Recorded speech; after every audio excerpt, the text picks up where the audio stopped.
Halo geng, hari ini di jualan kali ini aku bikin cake ya. Ini bukan lapis walaupun bentuknya berlapis ya. Ini lembut banget, cocok banget buat dijadikan sebagai ide jualan kalian sehari-hari ya. Bahan-bahannya simple didapat dan cake ini namanya adalah Putri Keraton ya. Yuk langsung aja kita bikin sekarang. Oke, step pertama kita akan menghancurkan biskuit dulu. Ini ada 100 gram biskuit ya. Boleh pakai Regal atau Oreo atau apapun, terserah kalian. Sesuaikan dengan selera kalian masing-masing. Kemudian ini kita blender pakai chopper blender Mitochiba CH200 dari mitochiba.id. Nah, kalau sudah kita sisihkan dulu. Kemudian siapkan mangkok besar, masukkan 250 gram susu kental manis. Ditimbang ya, biar pas. Kemudian ada 250 gram air biasa aja ya, mau air sumur PDKM ya sakarepmu. Kemudian masukkan setengah sendok makan vanila supaya ambunya harum. Kemudian ini ada sedikit a little bit garam dan ada biskuitnya, kita masukkan semuanya ya. Ini diublek-ublek semuanya aja sampai tercampur roto. Nah, nek wis roto kemudian kita masukkan ada 4 kuning telur, masukkan ke dalam wadah yang berbeda ya. Masukkan 4 kuning telur, kemudian ada 50 gram margarin, ini dikocok dulu semuanya sampai tercampur rata.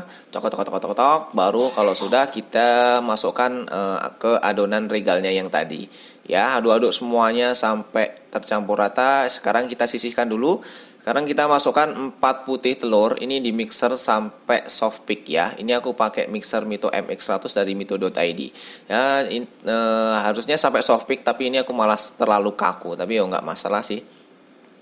Ya masalah sedikit tapi no problem, tetap enak ya. Kami usahakan kalian harus soft pick ya.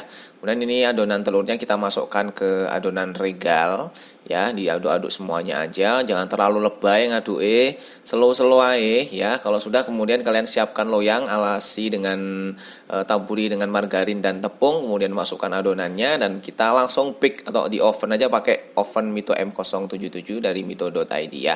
Ini di oven 170 derajat, waktunya 40 menit dan hasilnya lihat seperti ini nih.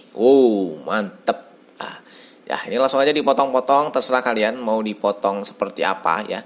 Ini mau didiamkan dulu di kulkas juga boleh. Jadi habis dari oven kemudian kalian masukkan ke kulkas dulu ya. Tentunya dihilangkan dulu suhu panasnya, masukkan ke kulkas, baru dipotong-potong. Enak banget kalau dingin ini.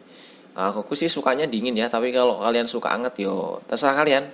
Sakarepmu. Nah, ini langsung aja kita coba. Ini teksturnya lembut banget kayak makan apa ya. Pokoknya kayak makan cake-cake yang ada di kafe-kafe. Nah, ini hasilnya. Oke, harus kalian coba. Jangan lupa dicoba. Ini resepnya dari Mbak Yunita. Kalau kalian mau kepoin langsung resepnya, langsung aja ke akun IG-nya Mbak Yunita ya.